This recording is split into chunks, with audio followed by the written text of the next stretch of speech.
Bonsoir à tous, je m'appelle Damien, je suis un zèbre Asperger et je lance une nouvelle chaîne vidéo. Donc cette chaîne vidéo est collective, donc il y aura de tout comme vidéo. Moi, ma plus grande passion c'est la psychologie au sens large et j'aborderai aussi plein d'autres sujets. Donc j'ai appelé ma chaîne vidéo Universal Dream Team car nous on œuvre pour le bien de tous, de tout le monde. On n'a pas d'ennemis, on est contre personne, on n'est pas pour une partie des gens et contre les autres. Donc voilà, on œuvre pour le bien de l'humanité entière.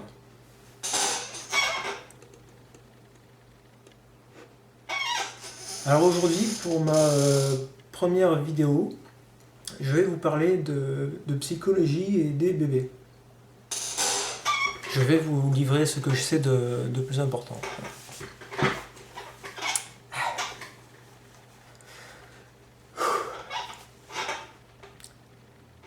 Je suis désolé, c'est ma première vidéo, donc c'est un peu flippant. Alors, être bébé est probablement une des expériences les plus traumatisantes qui soit. Un bébé ne maîtrise pas ce qui lui arrive, il ne fait que subir. Quand on est aussi petit et aussi fragile, il est très facile d'être maltraité, torturé. Quand il y a un problème, le bébé ne peut pas le résoudre lui-même et il ne peut pas non plus parler, communiquer et dire ce qui ne va pas. S'il a trop chaud, s'il a trop froid, s'il a faim, s'il a soif, s'il veut dormir, s'il est stressé par le bruit, s'il est stressé par la lumière, il veut être au calme dans le noir, si la couche est pleine, il ne peut pas régler le problème lui-même et il ne peut pas le dire. Son seul pouvoir est de pleurer en espérant que la mère comprenne ce qui ne va pas. Il ne peut même pas se retourner sur le dos ou sur le ventre tout seul. Et il est entouré de géants qui le manipulent et décident de tout. Alors, si jamais il a une mère colérique, brutale, qui manque d'empathie, qui veut imposer sa volonté au bébé, eh bien, il va très facilement vivre une véritable torture. À ce moment-là, le cerveau a deux stratégies émotionnelles. Soit il développe la colère, dans le but de devenir plus tard plus fort que sa mère et de dominer les autres.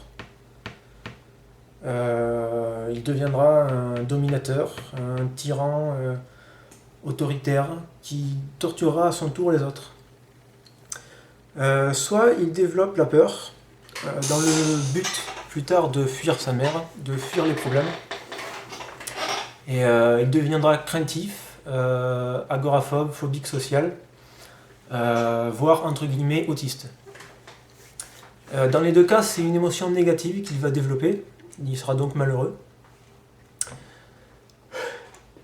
Donc je suis convaincu que le mal provient de la colère et qu'il se transmet de génération en génération et qu'on pourrait y mettre fin.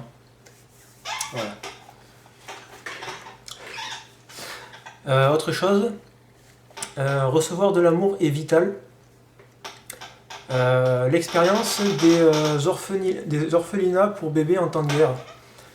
Pendant les guerres, beaucoup de parents meurent et il y a beaucoup de bébés qui se retrouvent dans les orphelinats. Les femmes qui s'occupent des bébés sont débordées et ne peuvent pas bien s'en occuper. Donc elles ne font que le minimum, c'est-à-dire les nourrir, les changer. Et le reste du temps, ils se retrouvent seuls. Et bien, que se passe-t-il dans ce cas-là? Ce qu'on a constaté, c'est simple, c'est qu'ils se meurent. Ils se meurent tous.